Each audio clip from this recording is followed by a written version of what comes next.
जी से कि वो मंच पर आए और अपने कार्यकर्ताओं को संबोधित करें। जय जय जय जय जय भीम। कि अगर रामलीला मैदान में रैली होती तो वो भी छोटा पड़ता आज, मैं इस बात को भी जानता हूं। जो लोग मुझसे प्यार करते हैं, 1 घंटा परेशानी झेल लो, क्या हो जाएगा। हम किसान मजदूर के बच्चे हैं, हम किसान कमेरे वर्ग के लोग हैं। अगर आप सच में मुझे सुनना चाहते हो तो अपने अपने मोबाइल जेब में डालो, जेब में डालो अपने अपने मोबाइल। 40 मिनट चाहिए आपके मुझे। कितने? 40 मिनट। खड़े रह जाओगे, नहीं रह जाओगे? पक्का? बहादुर योद्धाओं, इस मंच पर उपस्थित आजाद समाज पार्टी भीम आर्मी के सभी सम्मानित नेताओं,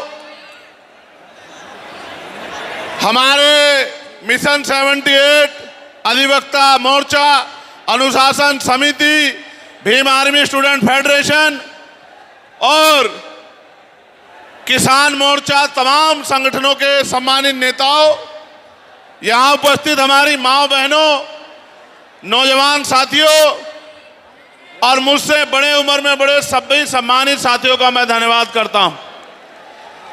आप जानते हो कि मैं आपसे हूं, आप जानते हो कि मैं जो कुछ भी हूं आपसे हूं। मैं कभी आपसे बड़ा नहीं हो सकता, आप मेरे लिए हमेशा वीआईपी हैं। जितना सम्मान मैं उस मंच पे बैठे लोगों का करता हूं, उससे ज्यादा सम्मान मैं आपका करता हूं। लेकिन मैं आपसे भी उम्मीद करता हूं, मैं आपसे भी ये उम्मीद करता हूं कि जैसे वो मंच पे बैठे हैं जिम्मेदारी से, सम्मान के साथ, ऐसे ही आप लोग भी जिम्मेदारी से बैठे, तभी आपकी इज्जत बढ़ेगी। अगर आप इज्जत नहीं बढ़ाना चाहते तो मैं क्या कर सकता हूं बताओ। मेरा तो प्रयास है कि आप इज्जत के साथ आगे बढ़ना सीख जाओ। जब तक आप इज्जत के साथ आगे बढ़ना नहीं सीखोगे, इस देश में आपकी बात मजबूत नहीं होगी। भेड़ बकरियां कभी राज नहीं करती, इतिहास गवाह है। राज योद्धा करते हैं। राजा का आचरण भी राजाओं जैसा होना चाहिए। राजा गुलाटी मारते नहीं घूमते हैं, राजा राजा होते हैं। राजाओं का आचरण जब तक आप में नहीं आएगा, तब तक आप राजा बनने की तरफ नहीं आगे बढ़ोगे। अगर बंदर को राजगद्दी सौंप दी जाए, क्या राज कर सकता है? नहीं कर सकता। राज करने के लिए राज जैसी सोच भी जो है अपने अंदर पैदा करनी पड़ेगी। सम्मानित साथियों, आज का जो आंदोलन था, आप और मैं जानते हैं कि वो हमने रामलीला मैदान में रखा था। कौन से मैदान में? जोर से बताओ।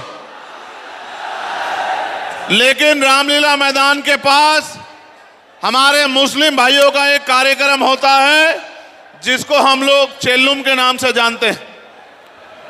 35-40 हजार की संख्या में वो लोग रोड से निकलते हैं और अपनी जो भी इबादत है उसको पूरा करते हैं। पुलिस प्रशासन का ये मानना था कि भाई पहले से ही वहां व्यवस्था अव्यवस्थित रहेगी, क्योंकि एक बहुत बड़ा आबादी, एक बहुत बड़ी जनसंख्या निकलेगी। अगर आपके लोग भी आ जाएंगे तो नुकसान हो सकता है, कोई टकराव हो सकता है, कहीं कोई आपराधिक तत्व का आदमी झगड़ा करा सकता है। तो आप अगर चाहें तो हम आपको परमिशन दे देंगे, लेकिन अगर आप खुद से मन में रखें और समझदारी दिखाएं तो ये समझौता, ये सम्मान का काम नहीं होगा। मैंने उनकी बात को सुना और मुझे महसूस हुआ कि हम प्रथम और अंत्य भारतीय हैं। हमारी भी भारत के प्रति उतनी जिम्मेदारी है जितनी कि दूसरे व्यक्ति की है। हम भी अपने देश को आगे बढ़ाना चाहते हैं। देश में भी जो हाशिए पे लोग हैं उनको आगे बढ़ाना चाहते हैं। तो हमें किसी भी तरह के व्यवस्था में ना जाके अपने प्रोग्राम को कहीं और करना चाहिए।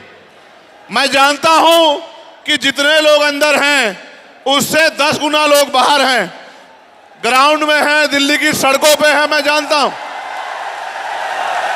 लेकिन आप महसूस करो, लाखों लोगों के पहुंचने के बाद भी एक मुझे देख के तो ये लोग उठ जाते हैं, वरना ऐसा नहीं है। अगर एक चींटी के बच्चे को भी कोई बे कह रहा हो। ये देखो आप हमारी ताकत। ये है भीम आर्मी आजाद समाज पार्टी का बल। लेकिन मुझे आपसे बहुत सारी बातें करनी है। मैं अभी दूसरे देश में होके आया हूं। मैं जब दूसरे देश में गया, मुझे उम्मीद नहीं थी कि इतना प्यार और सम्मान मिलेगा। आप ये देखो, मैं ऑस्ट्रिया गया तो लगभग 10 देश के लोग आए मिलने के लिए। जब मैं इटली गया तो कम से कम 40 देशों के लोग मिलने के लिए आए। हर आदमी ये कहता था कि भैया मैं अपने राष्ट्र की तरफ से, अपने देश की तरफ से, वहां रहने वाले बहुजन समाज के लोगों की तरफ से पैगाम लेके आया हूं कि भाई चंद्रशेखर आजाद हमारे स्टेट में भी आए, हमारी कंट्री में भी पहुंचे और आके अपनी बात को रखें। मैंने उनको कहा कि मैं आपके बीच भविष्य में आऊंगा, लेकिन अभी 11 तारीख को हमारी रैली है। लाखों लाखों की संख्या में हमारे लोग वहां पहुंचेंगे, तो मुझे पहले उनके बीच पहुंचना है, उसके बाद मैं समय निकाल के आऊंगा। उन्होंने मेरी बात को माना और 3 दिन का कार्यक्रम करके मैं फिर आपके बीच आ गया। जब यहां पहुंचा तो पता लगा परमिशन और इस तरह की व्यवस्थाएं खराब हो रही हैं। फिर मैं धन्यवाद दूंगा हमारी दिल्ली की टीम का, भाई हिमांशु जी का, भाई महेश जी का, उनके सभी साथियों का, जैन साहब का, कसाना जी का, जिन्होंने, समीर भाई का, जिन्होंने दिन रात एक कर दिया और इस परमिशन को करा के, सीपी सिंह जी का कितना बढ़िया प्रोग्राम आप सब लोगों के लिए आयोजित किया। एक बार दोनों हाथ से तालियां बजा के दिल्ली की टीम का स्वागत करें। जब मैं दिल्ली का धन्यवाद कर रहा हूं तो देश भर में जहां से सबसे बड़ी ताकत हमें मिली है, मैं उत्तर प्रदेश की भी पूरी टीम का धन्यवाद करना चाहता हूं, क्योंकि हमारे हर एक आंदोलन में उत्तर प्रदेश अग्रणी रहता है। धन के आधार पे, संख्या के आधार पे उत्तर प्रदेश ने अपनी ताकत का एहसास पूरे देश को कराया है। तो मैं उत्तर प्रदेश के प्रदेश अध्यक्ष का, वहां हमारे राष्ट्रीय कमेटी के सभी साथियों का, जो राष्ट्रीय कोर कमेटी के लोग रहते हैं, प्रदेश के पदाधिकारियों का, जिला विधानसभा के संगठनों का, हमारे भीम आर्मी के प्रदेश अध्यक्ष जी का, सभी साथियों का भी बहुत बहुत धन्यवाद करता हूं। एक बार इनके लिए भी जोरदार ताली हो जाए। उसके बाद मैं और आप सब लोग मिलकर स्वागत करेंगे नगीना लोकसभा के लोगों का, जिन्होंने एक एक वोट डालकर आपकी ताकत को बनाने का काम किया। दोनों हाथ उठा के ताली बजा के स्वागत करें नगीना के लोगों का। नगीना के लोगों का धन्यवाद कर दूं? बताओ कर दूं या नहीं कर दूं? बताओ नगीना के लोगों की इज्जत करते हो नहीं करते हो? बताओ नगीना के लोगों का सम्मान करोगे नहीं करोगे? बताओ नगीना तुम्हारे दिल में है या नहीं है? बताओ। तो मैं नगीना के साथियों का भी बहुत बहुत धन्यवाद करता हूं। अब आज के जो आयोजक कमेटी है, मैं उनका भी धन्यवाद करता हूं। अब मैं आपसे आग्रह करूंगा कि मुझे आपसे बहुत जरूरी विषय पे बात करनी है। अगर आप बोलते रहेंगे या कोई भी शोर आएगा तो मेरी बात आप लोगों तक नहीं पहुंच पाएगी। इसलिए मैं आपसे आग्रह करूंगा कि आप शांत हो जाएं। ये जगह कम है, मैं जानता हूं, इस वजह से बार बार अव्यवस्था हो रही है। अगली बार हम जब राष्ट्रीय अधिवेशन करेंगे तो वो इससे बड़े वाले मैदान में, जहां 50,000 लोग बैठ सकते हैं, जो इसके बराबर में है, 15 मार्च को अगला कार्यक्रम हम लोग वहीं करेंगे। सम्मानित साथियों, आज मेरे कंधों पे, आजाद समाज पार्टी के कंधों पे, भीम आर्मी के कंधों पे, बहुजन समाज के लोगों के कंधों पे जिम्मेदारी है कि जो एकता बहुजन समाज में हमारे महापुरुष बना के गए, वो एकता टूटनी नहीं चाहिए किसी भी कीमत पर। ये हमारे लोगों की जिम्मेदारी है, हमारे पढ़े लिखे समाज की, हमारे कर्मचारियों की, हमारे अधिकारियों की, हमारे नेताओं की, हमारे विधानसभा सेक्टर बूथ से लेकर जिले, मंडल, प्रदेश और राष्ट्रीय पदाधिकारी की जिम्मेदारी है कि जो एकता हमारी बनी है वो टूटनी नहीं चाहिए। दुश्मन किसी भी सूरत में कामयाब नहीं होना चाहिए, इस बात का हमें ध्यान रखना। अब ये रैली करने की जरूरत क्यों पड़ी, ये आवाज उठाने की जरूरत क्यों पड़ी, इसके पीछे भी कई कारण हैं। और मैं अपने नेताओं से ये आग्रह करूंगा कि वो आज के बाद कमर कस ले और गांठ बांध ले कि जो प्रयास भाजपा आरएसएस के लोगों ने किया है हमारी एकता को कमजोर करने का, किसी भी कीमत पे वो एकता कमजोर नहीं होनी चाहिए। इस बारे में आप लोगों को ध्यान रखना। इस देश में वो लोग भी शासन सत्ता में हैं जिनकी आबादी लोकतंत्र में मुट्ठी भर हैं, जिनकी आबादी 85% है, वो इसी साजिशों के कारण, एकजुट ना हो पाने के कारण इस देश में गुलामों जैसी जिंदगी जीने के लिए मजबूर हैं। मैं बात कर रहा हूं शेड्यूल कास्ट के लोगों की, मैं बात कर रहा हूं शेड्यूल ट्राइब के लोगों की, मैं बात कर रहा हूं अन्य पिछड़े वर्ग के लोगों की, मैं बात कर रहा हूं मुस्लिम की, जैन की, सिख की, ईसाई की, बौद्ध की, तमाम उन लोगों की जिनको आज भारत में सम्मान की जिंदगी नहीं मिल पा रही है। मैं बात कर रहा हूं महिलाओं की, मैं बात कर रहा हूं किसानों की, मैं बात कर रहा हूं मजदूरों की, मैं बात कर रहा हूं नौजवानों की। मैं पहले जो विषय है उस पर अपनी बात रखूंगा, फिर मुझे अपने दिल की बात आपको कहनी है।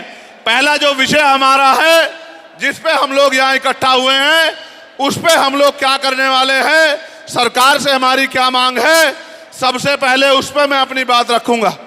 हमारी पहली मांग ये है कि 1931 के बाद इस देश में सभी जाति धर्मों के लोगों की जनगणना नहीं हुई है।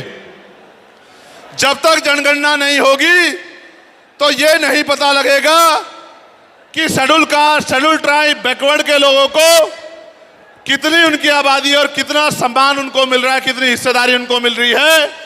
तो केंद्र सरकार जल्द से जल्द जातिगत जनगणना कराए। जब तक जातिगत जनगणना नहीं होगी तब तक सबसे पहले स्पष्ट ही नहीं होगा जो आज षड्यंत्र किया गया है और कुछ लोगों को जानबूझ के उनके मुंह से कहलवाया जा रहा है कि इस जाति का हिस्सा ये लोग खा रहे हैं, इस जाति का हिस्सा ये लोग खा रहे हैं, इस जाति का हिस्सा ये लोग खा रहे हैं।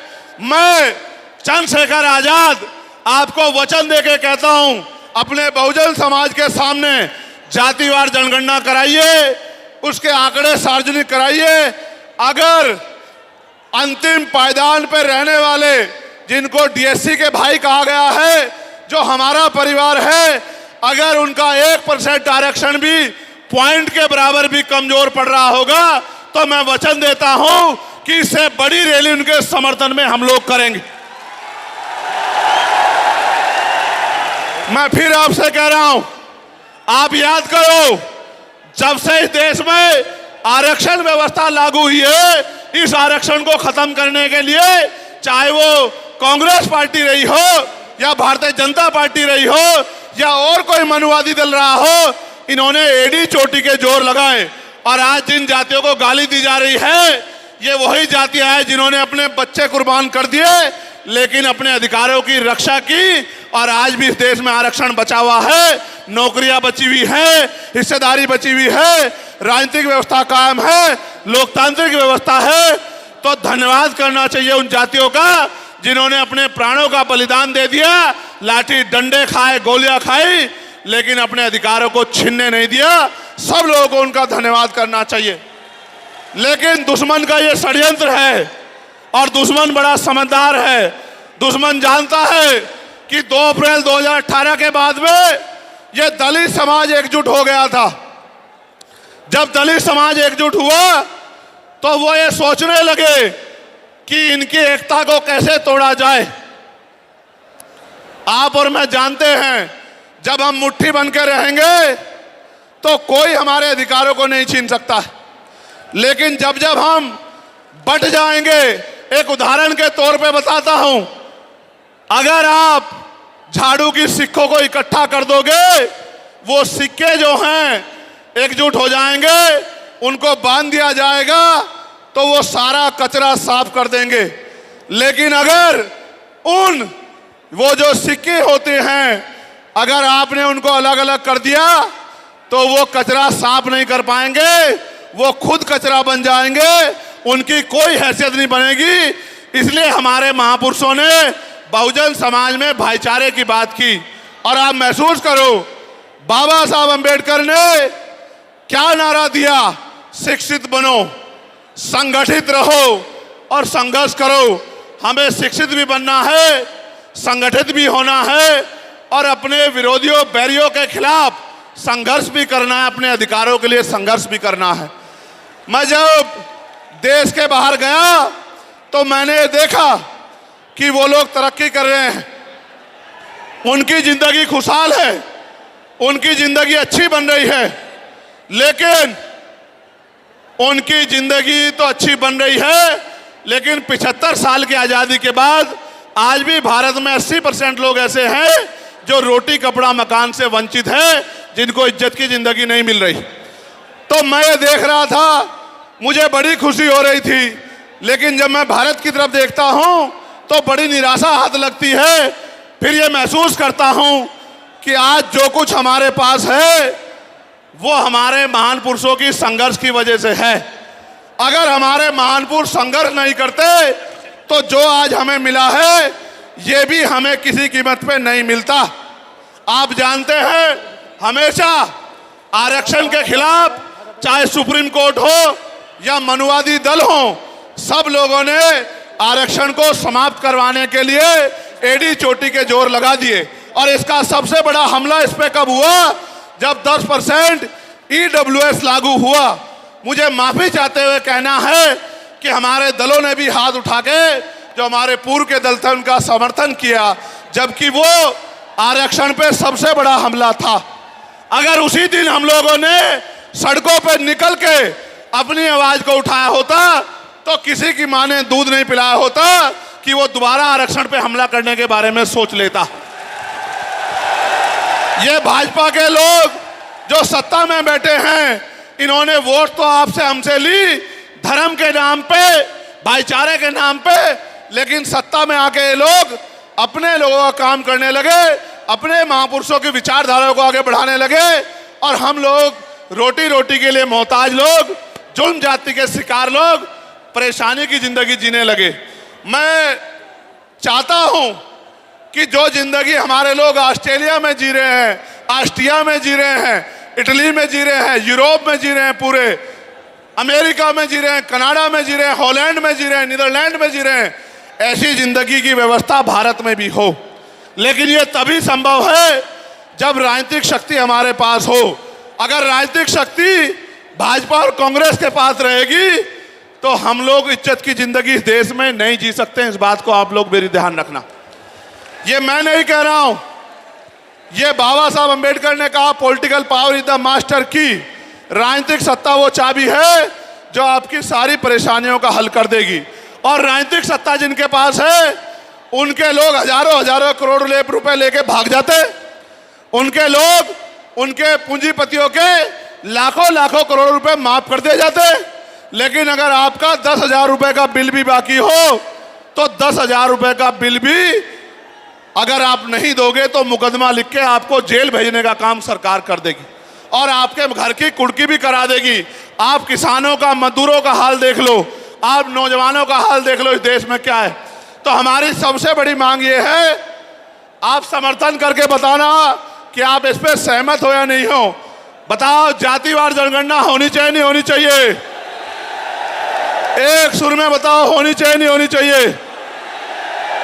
साथ साथ इस देश में जातिवार जनगणना के साथ साथ जितने भी सरकारी संस्थान हैं, चाहे वो जुडिशरी हो जहां से हमारे खिलाफ लगातार फैसले आते हैं, चाहे वो आर्मी हो, चाहे वो और कोई सरकारी संस्था हो, सब लोग सब जगह पे आरक्षण व्यवस्था लागू होनी चाहिए। बताओ होनी चाहिए नहीं होनी चाहिए? दोनों हाथ उठा के बताओ होनी चाहिए नहीं होनी चाहिए? बहुत अच्छी बात। साथ साथ हमारी ये भी मांग है जो मैंने पार्लियामेंट में भी उठाई कि निजी क्षेत्रों में आप इस बात को समझो गौर करके, इस देश में 2% सरकारी नौकरियां, कितने परसेंट? जोर से बताओ। 98% प्राइवेट सेक्टर है। कुछ ऑर्गेनाइज है, कुछ अनऑर्गेनाइज है। आप ये देखो 2% में तो बंटवारा है, लेकिन 98% पे पुरानी सत्ता वाले लोग और आज की सत्ता वाले लोग सांप की तरह कुंडली मार के बैठे हैं। ना वहां SC ST के लोगों का कोई प्रतिनिधित्व है, ना OBC के लोगों का है, ना ही मुस्लिम लोगों का है। तो हमारी मांग ये भी है कि अब समय आ गया है कि निजी क्षेत्रों में भी आरक्षण की व्यवस्था होनी चाहिए। होनी चाहिए नहीं होनी चाहिए? बताओ। दोनों हाथ उठा के बताओ, जोर से बताओ, होनी चाहिए नहीं होनी चाहिए? Very good, very good. साथ साथ हमारी ये मांग है कि प्रमोशन में रिजर्वेशन भी इस देश में लागू होना चाहिए। शेड्यूल कास्ट, शेड्यूल ट्राइब और बैकवर्ड के लोगों के लिए प्रमोशन में रिजर्वेशन भी सरकारी संस्थानों में लागू होना चाहिए। लागू होना चाहिए, लागू होना चाहिए? बताओ, जोर से बताओ। हमारी ये भी मांग है कि मंडल कमीशन की बाकी सिफारिशें भी लागू होनी चाहिए, क्योंकि जब तक मंडल कमीशन की बाकी सिफारिशें लागू नहीं होगी तब तक पिछड़े वर्ग के लोगों को बराबर की हिस्सेदारी और सम्मान नहीं मिलेगा। हमारी ये भी मांग है, सरकार कह रही है कि क्रीमी लेयर लागू करना चाहिए और जज साहब भी कह रहे हैं क्रीमी लेयर लागू करना चाहिए। मैंने पार्लियामेंट में पूछा कि भारत में कितने शेड्यूल कास्ट के लोग, शेड्यूल ट्राइब के लोग अरबपति बन गए, इसका डाटा आपको सार्वजनिक करना चाहिए, आर्थिक आंकड़े सार्वजनिक करने चाहिए। तब हमें पता लगेगा कि क्रीमी लेयर की स्थिति में हम आए या नहीं आए। आपको शायद जानकारी नहीं है, मैं आपको बताता हूं। आज भी बहुत सारे पदों को NFS करके, नोट फाउंड सुटेबल करके हमारे योग्य लोगों को नौकरी से निकालने का काम ये सरकारें करती हैं, क्योंकि कलम की ताकत उनके हाथ में होती है। जिनकी राज सत्ता पे कब्जा होता है, हमारे लोगों का राज सत्ता पे कब्जा नहीं है, इसलिए सारी योजनाएं हमारे खिलाफ बनती हैं। हमारी ये भी मांग है जिस पर मैं गौर कर रहा हूं। सरकार ने कहा, मैं आज इस पे भी बोलूंगा। आज अगर मैं इस पे नहीं बोलूंगा तो हमारे लोगों को पता ही नहीं लगेगा देश में क्या हो रहा है। सरकार ने कहा कि वर्गीकरण लागू होना चाहिए। मैंने आपको बताया कि बातें तो बहुत लोग करते हैं, लेकिन जब आरक्षण पे हमला होता है, जब और किसी तरीके से आरक्षण को खत्म किया जाता है, जब गांव-गांव जाके लोगों को समझाने का प्रयास किया जाता है, तब जिन जातियों को आज सरकार के इशारे पे गाली दी जा रही है, उनको ही उन्हीं की जिम्मेदारी मान के लोग घर में बैठ जाते हैं कि भाई यही आरक्षण की रक्षा करेंगे, यही अधिकारों की रक्षा करेंगे। लेकिन सच ये है, अगर सरकार की मंशा वर्गीकरण के जरिए वास्तविकता में निचले पायदान पे बैठे अंतिम व्यक्ति को ऊपर उठाने की होती, तो जिस तरह से 10% आर्थिक आधार पर आरक्षण की व्यवस्था की गई थी, 10% आरक्षण की व्यवस्था DSC के भाइयों के लिए, DSC परिवारों के लिए सरकार कर सकती थी। उनका कोई मतलब नहीं बैठता था कि इन्हीं में टुकड़ा डाल दे, क्योंकि सरकार जानती है कि इनमें बंटवारा हो जाएगा तो इनके खिलाफ आंदोलन आसान हो जाएगा, इनको पता भी नहीं चलेगा कब इनके अधिकार खत्म हो गए। मैं आपसे कहना चाहता हूं, सरकार बताए उनके पास वर्गीकरण की क्या पॉलिसी है, किस आधार पे वो वर्गीकरण करना चाहते हैं, कौन से आंकड़े उनके पास है, कौन से डाटा उनके पास है। मैं सरकार से जानना चाहता हूं, सरकार कमेटियां बना दे और वर्गीकरण किस फॉर्मूले पे करेगी ये भी बता दे। हम सरकार को भी सुनना चाहते हैं। अब इस देश में पिछले दरवाजे से कुछ नहीं होगा, जो कुछ होगा आमने सामने होगा। अगर हमारे अधिकारों की बात आएगी तो लड़ाई आमने सामने लड़ी जाएगी। सरकार ये भी बताए क्या वह रोस्टर में बदलाव करेगी, क्या सरकार रोस्टर में बदलाव करेगी? सरकार बताएगी। हमारे लोग तो अभी सही तरह से चीजों को नहीं जानते हैं। मैं ये भी विश्वास दिलाता हूं, स्पेशली डीएससी के भाइयों को कह रहा हूं, मेरी बात को गौर से सुनना। स्पेशली डीएससी के भाइयों को कह रहा हूं, उन जातियों को जो लोग आंदोलन कर रहे हैं, आपको एहसास नहीं है, जब देने की बारी आएगी हम बताएंगे अपने भाइयों को किस तरह से आगे बढ़ाया जाता है, किस तरह से उनकी हिस्सेदारी दी जाती है। अभी तो हम पे देने कुछ है ही नहीं। मैं आपको विश्वास दिला कहता हूं, डीएससी के जो हमारे भाई हैं, वाल्मीकि समाज के भाई हों, धानुक समाज के भाई हों, और बागड़ी समाज के भाई हों, और किसी सैसी समाज के भाई हों, मैं चंद्रशेखर आजाद वचन देके कहता हूं बहुजन समाज के सामने, ये हमारी आपसी बातचीत है। आप दुश्मन के इशारों पे काम मत करो। हम लोग बैठ के अपनी लड़ाई को निपटा लेंगे।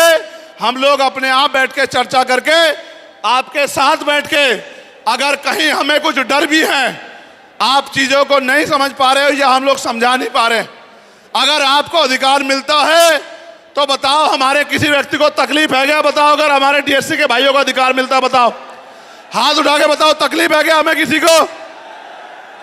ये इतना बड़ा जन समूह गवाही दे रहा है, अगर डीएससी के भाइयों को कुछ मिलता है तो हमें तकलीफ नहीं है। लेकिन हम इस सरकार की मंशा को जानते हैं, हम इस सरकार को जानते हैं, इनके चरित्र को जानते हैं।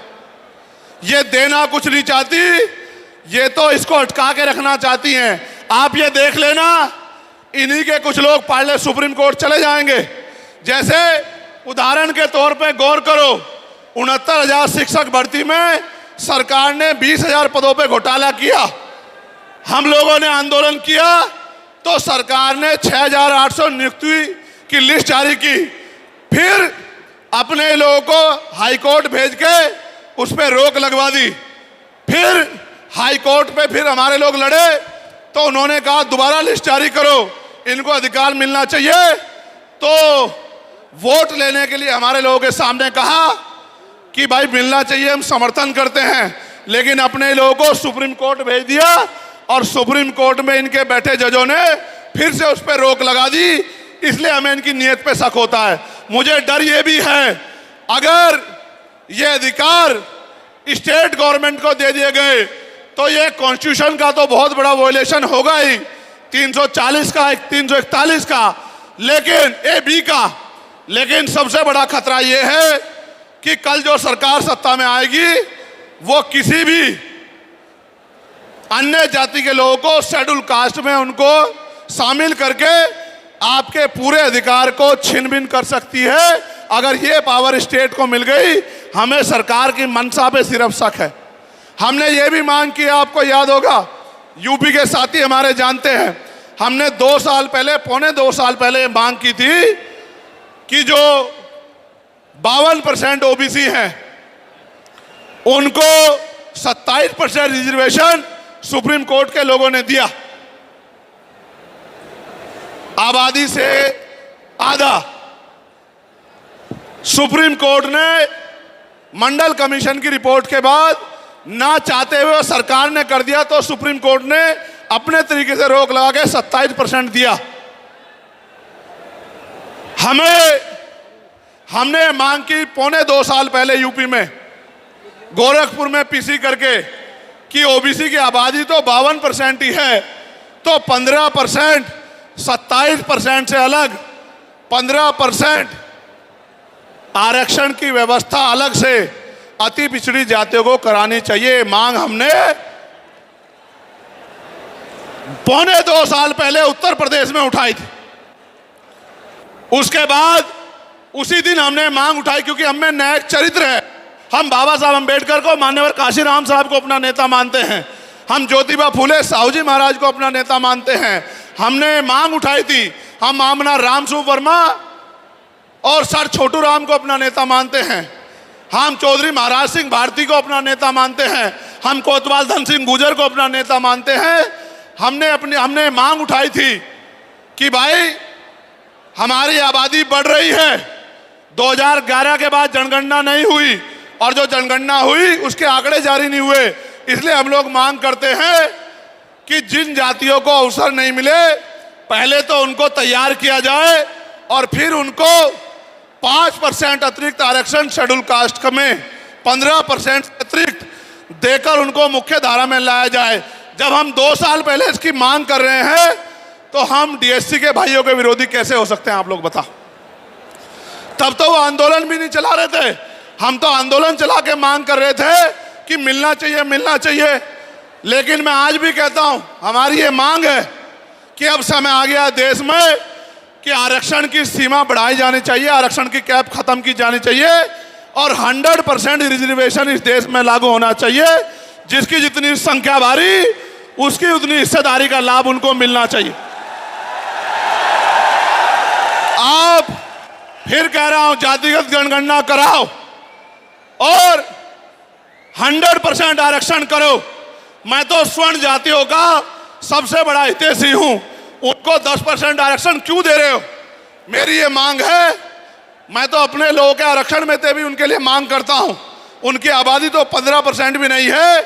मैं ये कहता हूं कि उनका अलग से ब्लॉक बना के उनको 20% आरक्षण सरकार को देना चाहिए और 80% आरक्षण को SC, ST, OBC के लिए फ्री कर देना चाहिए। जबकि काशीराम साहब तो 85% की बात करते थे, लेकिन मैं समझता हूं कि उनमें भी लोग गरीब हैं, इसलिए मैं उनका 5% और बढ़ा रहा हूं। लेकिन पहले देश को ये तो बता दो जातिगत जनगणना करा के कि भाई अभी तक उनका प्रतिनिधित्व कितना है, अभी तक उनकी सरकारी नौकरियों में हिस्सेदारी कितनी है और कितनी कमी उनकी है जो आपने 10% उनको दे दिया। आज हम लोग एक और मांग भी उठाते हैं कि शेड्यूल कास्ट का आरक्षण बढ़ा के उसकी संख्या के आधार पे 25% करना चाहिए। बताओ सहमत हो नहीं सहमत हो? जोर से हाथ उठा के, दोनों हाथ उठा के बताओ सहमत हो नहीं सहमत हो?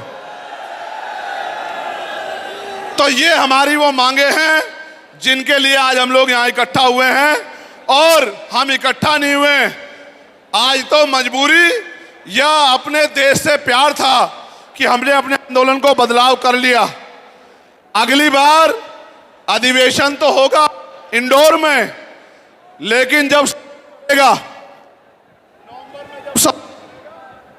तो इस बार एक और बड़ा आंदोलन रामलीला मैदान में और रामलीला मैदान से अपनी ही पार्लियामेंट का घेराव करके अपनी मांगों को उठाने के लिए हम लोग करेंगे। बताओ मदद करोगे नहीं करोगे? आज जो लोग आए हैं, अगली बार जब आंदोलन होगा तो घर में रहोगे या एक एक आदमी 10-10 लोगों को लेके आएगा? बताओ, दोनों हाथ उठा के बताओ। अब जब लगभग सभी मांगों पे मैंने अपनी बात रख दी है, लेकिन जो बहुत बुनियादी बात मुझे आपसे करनी है, जो मेरे दिल की बात है, क्या आप सुनना चाहते हो? सुनना चाहते हो तो अपने आसपास। मैं अब राष्ट्रीय अध्यक्ष के तौर पे नहीं बोल रहा हूं, अब मैं आपका भाई, इस कमजोर वर्ग में पैदा हुआ एक बेटा आपसे अपनी बात रखना चाहता है। भाई माइक दूसरा दे दो। अब देखो आवाज सही आ रही है? आपकी भीड़ में जब मैं यहां से वहां तक जाऊंगा, कोई दुश्मन भी होकर मेरी जान को नुकसान पहुंचा सकता है, इसलिए मैं आपसे अनुशासन की मांग कर रहा था। लेकिन मुझे लगता है कि आपको इस बात का कोई मतलब नहीं है, इसलिए आप जो है जोश जुनून तो दिखा रहे हो लेकिन अनुशासन नहीं रख पा रहे हो। मैं आपसे फिर कहता हूं कि थोड़े थोड़े पीछे हो जाओ, थोड़े थोड़े पीछे हो जाओ। हेलो, थोड़े थोड़े पीछे हो जाओ। मैं जब वहां आऊंगा तो ऐसा ना हो कि आपके बीच में खड़ा कोई विरोधी मुझे नुकसान पहुंचा दे, इसलिए थोड़े थोड़े पीछे हो जाओ।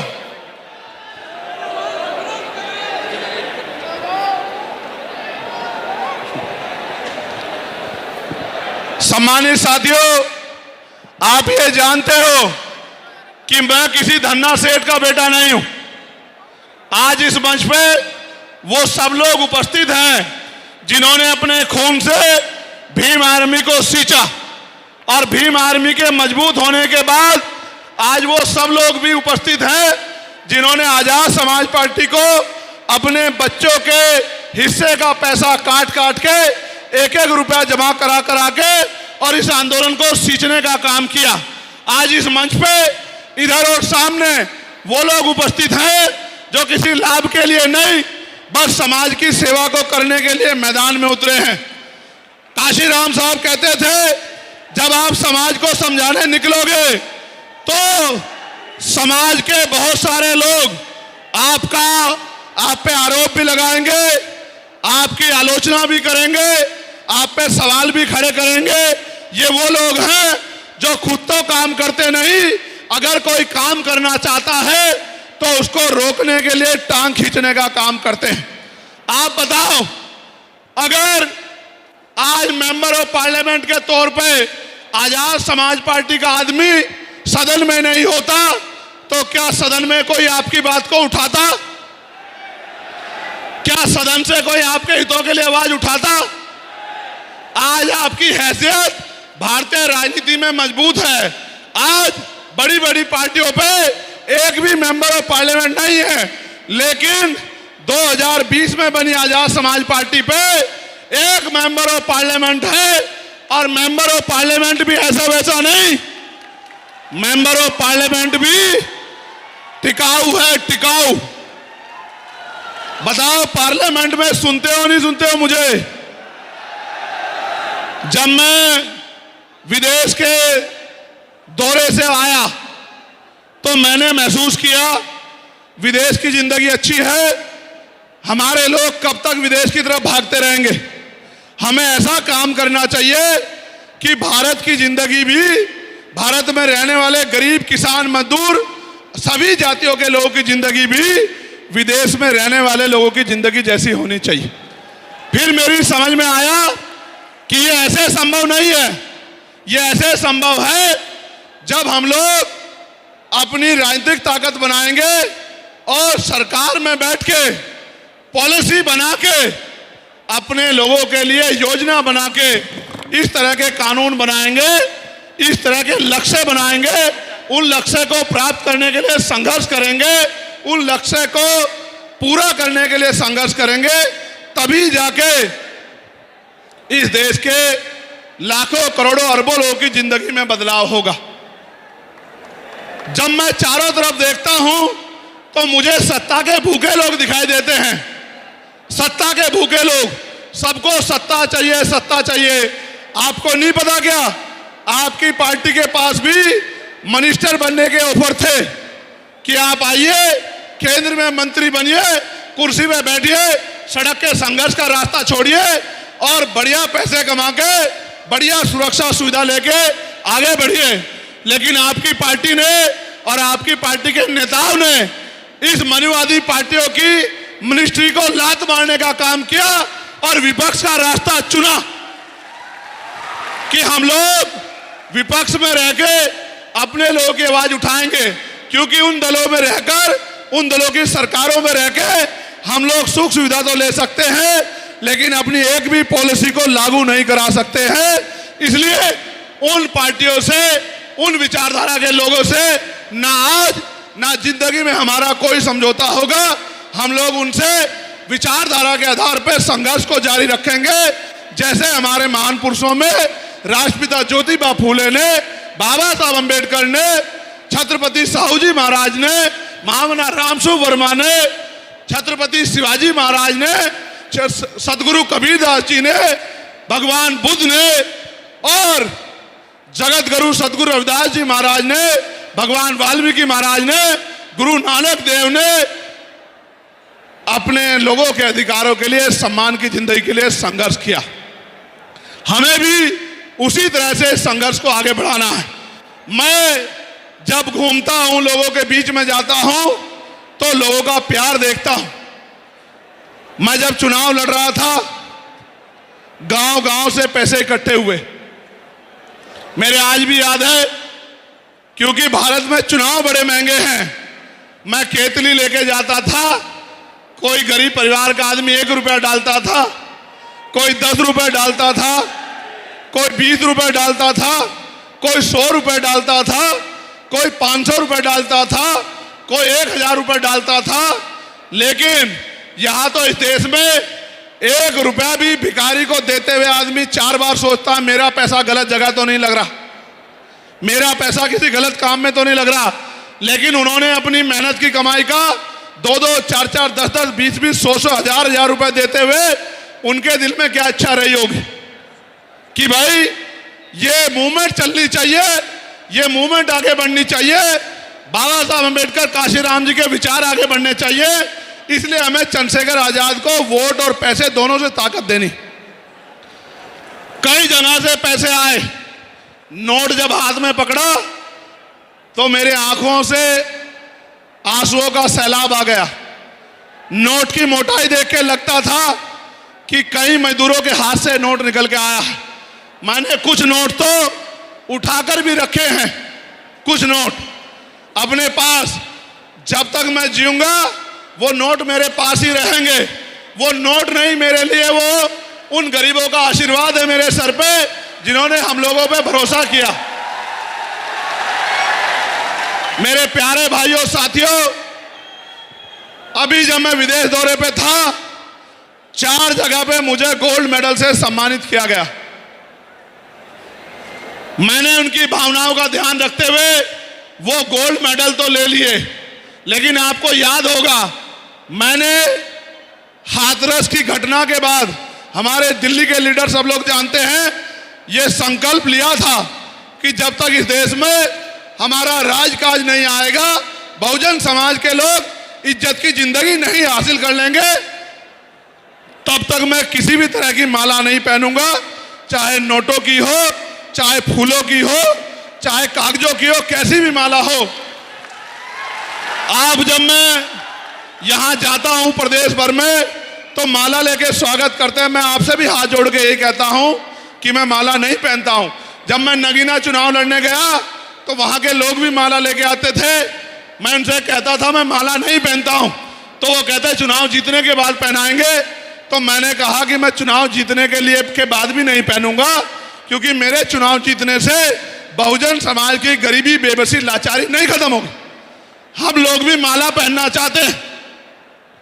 वो दिन भी आए, लेकिन वो तभी आएगा जब इस देश में बहुजन समाज का व्यक्ति जो बाबा साहब अम्बेडकर की विचारधारा पे जीता हो, जो हमारे संतों, गुरुओं, महान पुरुषों की विचारधारा पे जीता हो, जब वो इस देश का प्राइम मिनिस्टर बनेगा तब हम लोग भी माला पहनेंगे। उससे पहले हम लोग माला नहीं पहने। तो जब उन्होंने मुझे सोने के मेडल पहनाए, आज ये बात मैं वचन दे कह रहा हूं, मैंने वो मेडल हाथ जोड़ के वापस कर दिया और उनसे कहा कि जिनका मैं नेतृत्व कर रहा हूं उनके पास तो खाने के लिए रोटी भी नहीं, उनके पास तो पहनने के लिए अच्छे कपड़े भी नहीं है, उनके पास तो सर ढकने के लिए अच्छी छत भी नहीं है, उनके पास तो पहनने के लिए अच्छे जूते भी नहीं है, उनकी बच्चों के पास तो इज्जत की जिंदगी, तन ढकने के लिए भी अच्छे कपड़े नहीं है। अगर उनका नेता सोने का मेडल पहन के घूमेगा, सोने की अंगूठियां पहन के घूमेगा, तो उनके मन में ये पीड़ा ना पैदा हो जाए कि अब ये हमारा नेता नहीं रहा है, तो मैं इन मेडल को नहीं ले सकता हूं। मैंने वापस कर दिए। आज मैं आपसे कह रहा हूं, जिस दिन आपने देख लिया कि चंद्रशेखर आजाद सोने की चैन पहन के, गले में सोने की चैन पहन के, मेडल पहन के, सोने की घड़ी पहन के, सोने की अंगूठियां पहन के घूमने लगा है, आप समझ लेना आपका नेता बिक गया है। वो अब आपका नेता नहीं रहा, अब वो मनुवादियों का हो गया है। क्योंकि सच तो ये है कि जैसी जिंदगी आप जी रहे हैं, हमारे महापुरुषों ने जिन्होंने आंदोलन चलाया आपकी जैसी जिंदगी जी।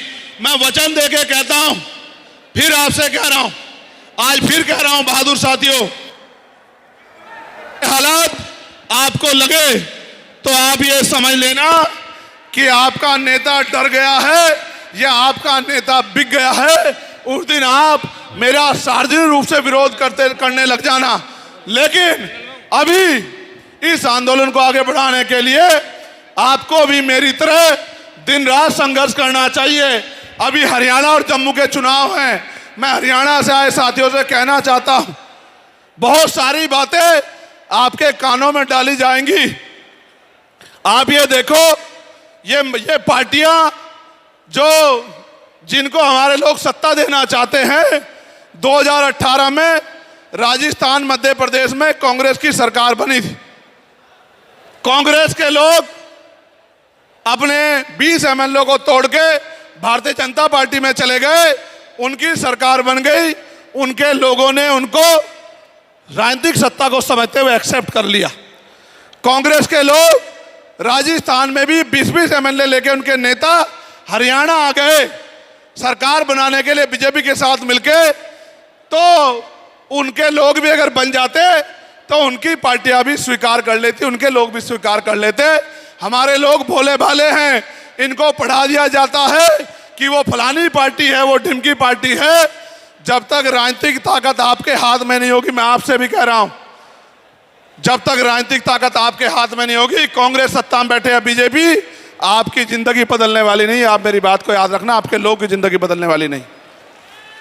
अगर ये दल इतने अच्छे होते, अगर ये दल इतने अच्छे होते तो आप ये बताओ कि ये अगर इतने अच्छे होते तो बाबा साहब अंबेडकर को पार्टी क्यों बनानी पड़ती? अगर ये दल इतने अच्छे होते, आपकी मांगों के लिए लड़ रहे होते, आपकी समस्याओं के लिए लड़ रहे होते, तो बाबा साहब अंबेडकर को अपने 4-4 बच्चे कुर्बान क्यों करने पड़ते? वो भी चैन से बैठ के सो जाते, वो भी नींद ले लेते, वो भी अच्छा भोजन प्राप्त कर लेते। इन्हीं दलों ने बाबा साहब अंबेडकर को खून के आंसू रुलाए और बाबा साहब अंबेडकर ने अपने लोगों का भला करने के लिए अपना दल बनाया।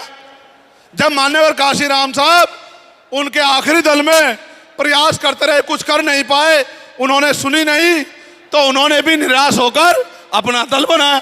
और आज जो हम लोगों ने किया, ये हमने बाबा साहब अंबेडकर से, मान्यवर काशीराम साहब से सीख के किया कि जब हम अपने पुराने दल को कहते रहे उनको खुद तो लड़ना नहीं है, वो भाजपा कांग्रेस से लड़ने की बजाय हमारे लोगों पे हमलावर होते रहे, तब फिर हमने भी अपना दल बनाया और हमने 4 साल में अपना बल भी देश की जनता को दिखाने का काम किया है। ये बात इस बात का उदाहरण है कि अगर कोई करने पे आ जाए, यानी कि मान्यवर काशीराम साहब जैसे कहते थे कि तमन्ना अगर सच्ची हो तो रास्ते 1000 होते हैं, तमन्ना अगर झूठी हो तो बहाने 1000 होते हैं। तो अगर कोई करने पे आ जाए और उनके पास ऐसे नेता हो तो मंजिल दूर नहीं है। सम्मानित साथियों, मध्य प्रदेश में भी हम लोग कुछ वोट से हार गए। सम्मानित साथियों, राजस्थान में तो 3-3 सीटें हम लोग कुछ ही वोट से हार गए और कई सीटों पे हम लोग तीसरे नंबर पे रहे। अगर आप लोग मेहनत करने लग जाओ तो वो दिन दूर नहीं कि राजस्थान हो या मध्य प्रदेश, सरकारें चलेंगी तो आपकी चाबी से, आपकी ताकत से, वरना सरकारें नहीं चलेंगी। अब हरियाणा की बारी है मेरे लोगों, इस पे मंच पे बैठे लोगों से कहना चाहता हूं, हरियाणा की बारी आ गई है, जम्मू की बारी आ गई है। आप भी मैदान में उतर जाओ और अपने प्रत्याशियों को जिताने का काम करो। वहां की सरकार में आपकी भागीदारी होनी चाहिए। आपकी भागीदारी नहीं होगी तो आपके लिए कोई पॉलिसी नहीं बनेगी। पॉलिसी नहीं बनेगी तो 400 रुपए की मजदूरी से आपके लोग कभी पैसे वाले नहीं होंगे, इज्जत की जिंदगी प्राप्त नहीं कर पाएंगे। इसलिए मैं आपसे कह रहा हूं कि राजकाज लाओ। कई ऐसी मांगे हैं जिनको अभी और रखना है, लेकिन मैं आपसे जो पहले कह रहा हूं उस पर गौर करो। आप ये बताओ, राजकाज आपके पास नहीं होगा तो आपकी सुनवाई कैसे होगी? बताओ, थाने कचहरी में आपकी बात कौन सुनेगा? आज हमने राजकाज लाया तो बिजनौर में सारे अधिकारी हमारे लोगों की बात सुनते हैं, उनकी समस्याओं को हल करते हैं। लेकिन जहां हमारा राजकाज नहीं है वहां तो हमारे लोग थाने कचहरियों में जाते हैं, दफ्तर में बैठे अधिकारी सुनते भी नहीं है। हरियाणा में और जम्मू में हमें राजकाज में हिस्सेदारी लानी है। उसके तुरंत बाद महाराष्ट्र और झारखंड और उत्तर प्रदेश के उपचुनाव में भी हमें सफलता हासिल करनी है। इसके लिए भी हमें कमर कस लेनी चाहिए और कोई रास्ता इस देश में इज्जत की जिंदगी का नहीं है। अगर इज्जत की जिंदगी चाहिए तो राजकाज हासिल करो।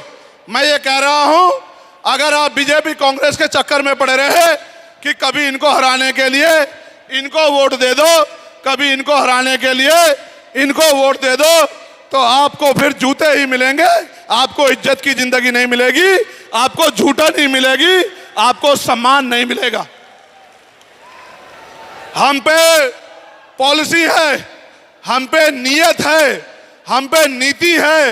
मैं आपको पार्टी की तरफ से वचन देता हूं, एक बार राज सत्ता में आजाद समाज पार्टी को आने दीजिए। धर्म के नाम पे, जाति के नाम पे जो हिंसा की जा रही है, अगर ये लोग प्रदेश छोड़ के ना चले जाएं तो मेरा नाम चंद्रशेखर आजाद नहीं, इस बात को आप लोग याद रखें।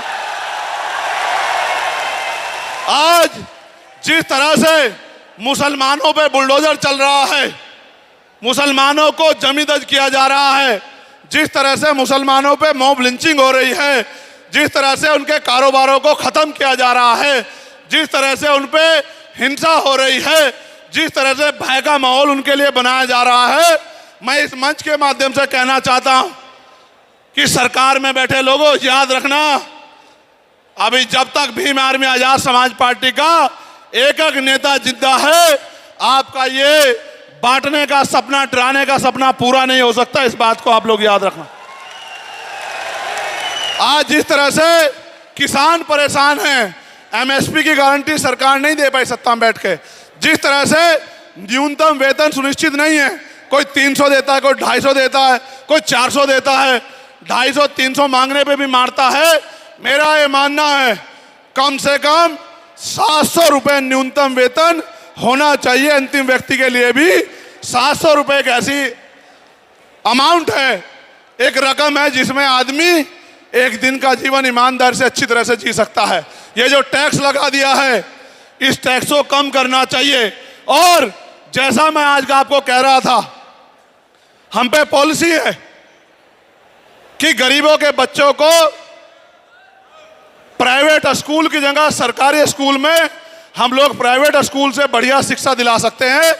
जब हम ये कानून बना देंगे कि चाहे मुख्यमंत्री हो, राज्यपाल हो, मंत्री हो, विधायक हो, सांसद हो, क्लास 1 का अफसर हो, क्लास 4 का अफसर हो, सबके बच्चे सरकारी स्कूल में पढ़ेंगे, तब सरकारी स्कूल में प्राइवेट स्कूल से ज़्यादा बेहतर शिक्षा आएगी, तभी जाके देश में बदलाव होगा। क्योंकि बिना शिक्षा के हम लोग दोस्त दुश्मन को भी नहीं जानते।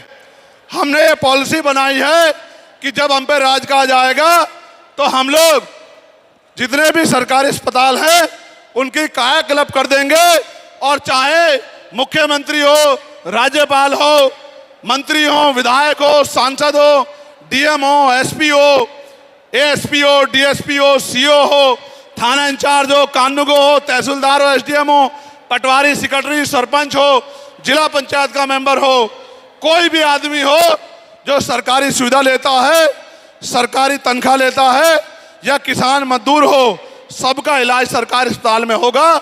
जिस दिन ऐसा हो जाएगा, इलाज की कमी के कारण गरीबों की जान नहीं जाएगी।